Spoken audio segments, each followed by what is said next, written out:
नमस्कार, आप सुन रहे हैं रेडियो भाजपा संगवारी। समाचार की शुरुआत करने से पहले आइए एक नजर डालते हैं आज के हेडलाइंस पर।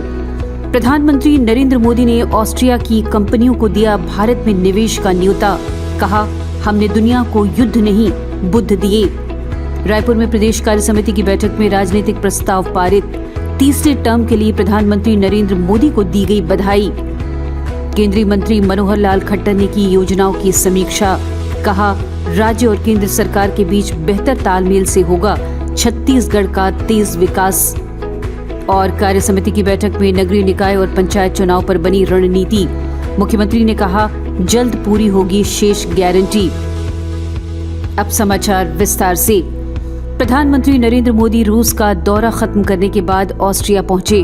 उन्होंने ऑस्ट्रिया के शीर्ष नेताओं के साथ द्विपक्षीय बैठकों में आपसी सहयोग का खाका तैयार किया। प्रधानमंत्री मोदी ने ऑस्ट्रिया की कंपनियों को भारत में निवेश का न्योता भी दिया है। ऑस्ट्रिया की राजधानी वियना में प्रधानमंत्री मोदी ने भारतीय समुदाय को संबोधित किया। इस दौरान उन्होंने कहा कि भारत में दुनिया को युद्ध नहीं बल्कि बुद्ध दिए हैं। भारत और ऑस्ट्रिया की साझा विरासत का जिक्र करते हुए उन्होंने बताया कि लगभग 200 साल पहले वियना यूनिवर्सिटी में संस्कृत पढ़ाई जाती थी।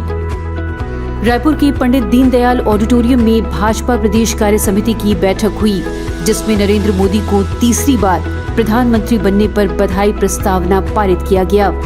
विधानसभा और लोकसभा चुनाव में बम्पर जीत को लेकर कार्य समिति ने राष्ट्रीय नेतृत्व को बधाई दी। केंद्रीय मंत्री मनोहर लाल खट्टर ने रायपुर में छत्तीसगढ़ के लिए विद्युत और शहरी विकास क्षेत्र में चल रही योजनाओं और प्रस्तावों की समीक्षा की। समीक्षा बैठक में मुख्यमंत्री विष्णुदेव साय, केंद्रीय शहरी विकास राज्य मंत्री तोखन साहू और उप मुख्यमंत्री अरुण साव शामिल हुए। मनोहर लाल खट्टर ने कहा कि राज्य और केंद्र सरकार के बीच बेहतर तालमेल से छत्तीसगढ़ का तेजी से विकास होगा।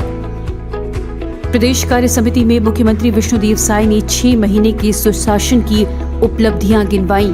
उन्होंने कहा कि सरकार बनने के बाद हमने मोदी की गारंटी के तहत जितने भी वादे थे उन सभी को पूरा करने की दिशा में लगातार आगे बढ़ रहे हैं। प्रदेश कार्य समिति के स्वागत भाषण में प्रदेश भाजपा अध्यक्ष किरण सिंह देव ने कहा कि विधानसभा चुनाव में भाजपा ने 54 सीटों पर जीत हासिल की और लोकसभा में 52.6% मत प्राप्त कर ऐतिहासिक बढ़त बनाई है।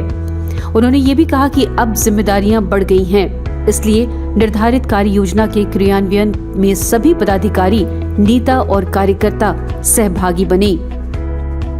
राजनीतिक प्रस्ताव रखते हुए भाजपा प्रदेश उपाध्यक्ष शिवरतन शर्मा ने कहा कि देश में भाजपा सरकार ने 25 करोड़ लोगों को गरीबी रेखा से बाहर निकाला।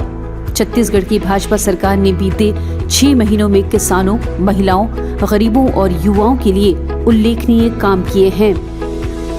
प्रदेश कार्य समिति में कार्यकर्ताओं का मार्गदर्शन करते हुए क्षेत्रीय संगठन महामंत्री अजय जामवाल ने कहा कि धर्म और अधर्म के बीच युद्ध चल रहा है, लेकिन हमारे पास नरेंद्र मोदी जैसे विश्व स्तरीय नेता हैं।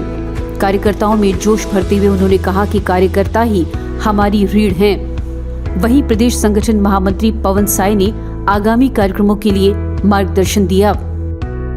और कार्यकर्ताओं का मार्गदर्शन करते हुए भाजपा प्रदेश प्रभारी नितिन नबीन ने कहा कि प्रदेश कार्य समिति में हुई चर्चा और तय कार्य योजना को लेकर जन जन तक जाना है। उन्होंने ये भी कहा कि पंचायत से लेकर पार्लियामेंट तक जब तक भाजपा का झंडा नहीं फहराएगा तब तक हमारा सफर अधूरा है।